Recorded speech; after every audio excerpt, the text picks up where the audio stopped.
All right, what do we got going on here? Yeah, Terrell and Tani, that's exactly right. We're at the intersection of 25th and Harvard here in Broadview. What you're taking a live look at right now is essentially a standoff between these federal immigration agents and demonstrators who've been here since 5 o'clock in the morning. Really quickly, just to paint you a picture as to what's happened. These demonstrators were farther down this road right here, but have essentially been pushed back by federal. Why are ICE agents dressed like they're going to Fallujah? Mind you, the cops are dressed in their regular uniform. Granted, it's a hot day to be wearing black, but all they're wearing is their flak vest and their their issued firearms. Granted, having police there and ICE agents there isn't exactly a de-escalation situation. But you got regular uniformed cops, not concerned, and then you got the active duty Call of Duty special right here. Make it make sense. Obviously leading to very tense and moments that looks today. like it's a grenade launcher. The demonstrators to where they are right now, obviously leading. Like, look at that. That is a grenade launcher. Now, granted, it's probably like gas, tear gas, which is a war crime to use against civilians. It's actually banned in the Geneva Conventions, but okay. We just use tear gas against civilians every single chance we get because we're America. Or because we're the government and we want to disperse crowds. So even though tear gas is illegal in war, we're going to go ahead and use it against our populations. To very tense moments today. I believe that we will win! Tensions spike as anti-ICE demonstrators come face to face with federal agents. I believe that we will win! Heated protesters try to block a federal immigration SUV as they hit the hood and yell at the driver, trying to reach the Broadview ICE processing facility. The SUV not stopping as emotions among demonstrators reach a boiling point after weeks of protests here. This is not the type of action our law enforcement agencies, whether local or federal, should be conducting on U.S. soil. Army veteran Roger Lonergan has demonstrated here for weeks. Lonergan says he's serving his country once again, not in the military, but alongside these protesters. Which is exactly what we should be seeing everywhere. That is exactly the right response for veterans. Granted, I'm a veteran. Granted, I would be more than happy to support these protests, but I know I am not emotionally stable enough to not want to become violent in that situation, which is why I don't go to these protests.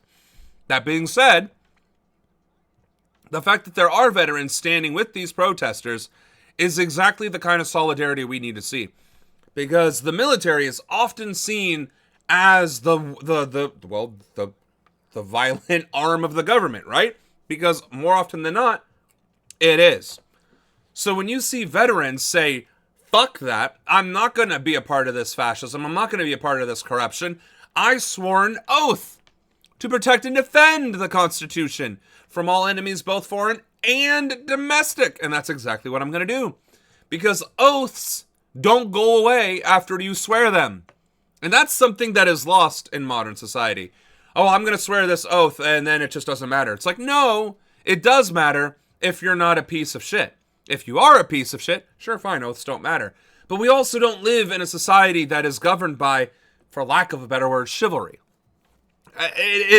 There needs to be a better word. Honor might be there, like codes of honor. We don't have a society like that anymore. And so this idea of oath, I swear an oath to my country to protect and defend, that I will lay down my life in service to the same, right? That means something. It should. It did for me. And it obviously did for this guy. So, more of this, please. Let's rephrase. More resistance like this, please. The fact that they've been protesting for weeks, outstanding. 90 days is apparently the timeline that it takes for a direct action to force a government entity to capitulate. But the missing factor is 3% of a population. You need 3% of a population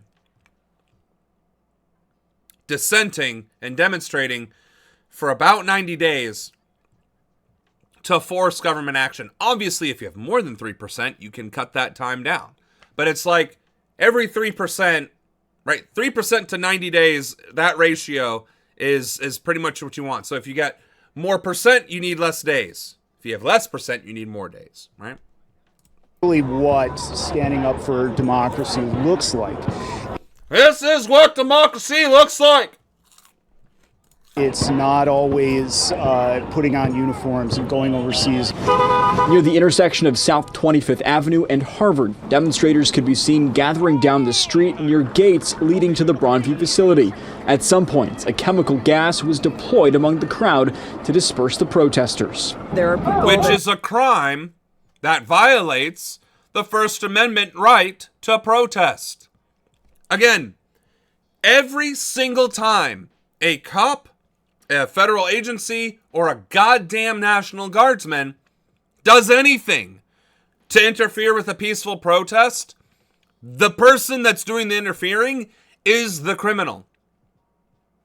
My administration, using Ronanism, would brutally punish any law enforcement agency, which would still exist under my administration, but there's nuance to it. Anna, if you're still on the stream, could you share my police reform policy in chat, or apolitical or pop culture? If you could just share that in chat for people. I reorganize law enforcement so that if they ever act out of pocket, they get the death penalty.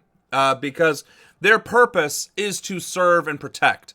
Their purpose is to investigate crimes, not to terrorize communities, right?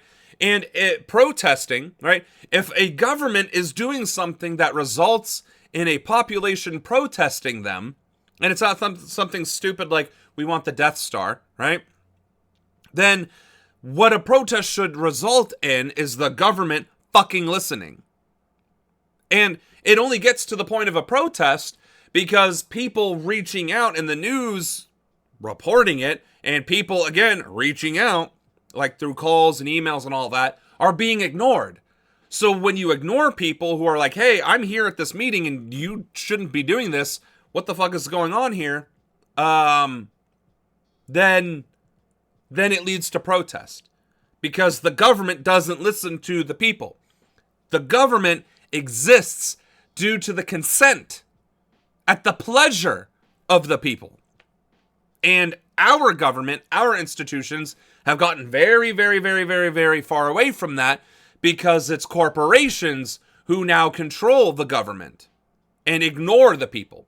My administration will absolutely codify into law a shit ton of both legislative and safety levers mechanisms to prevent hostile takeover of our government from bad actors, so that people can be more active in their government and be more forceful in being heard, right?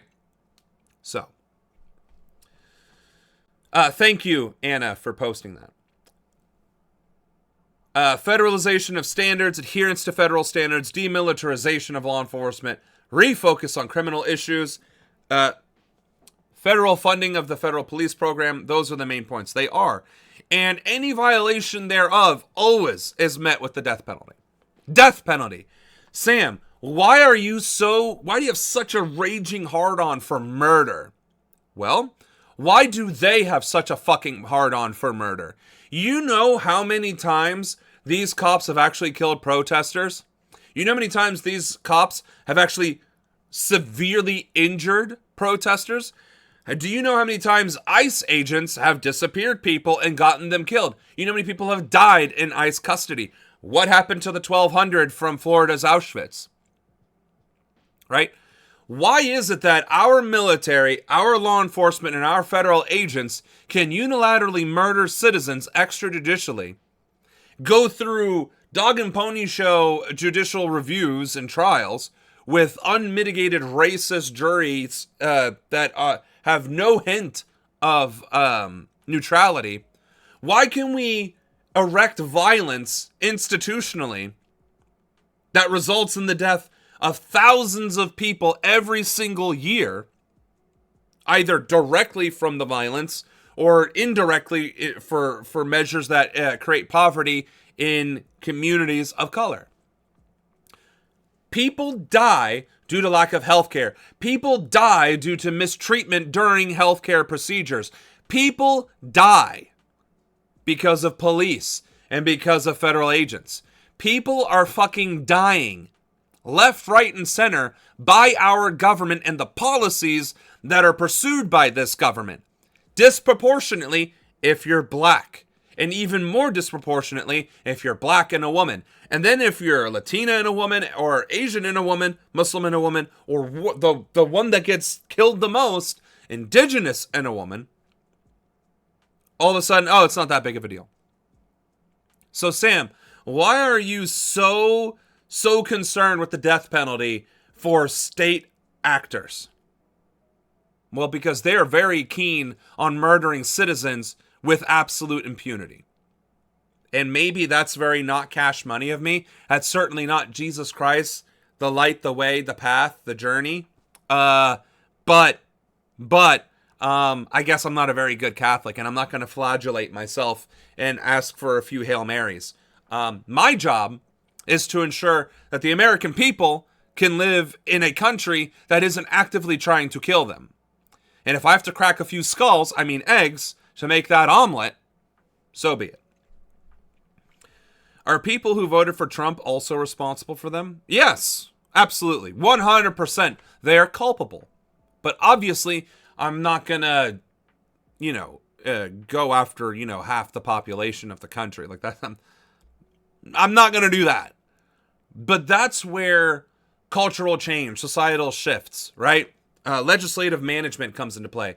We have to punish and hold accountable the bad actors. Like that is non-negotiable.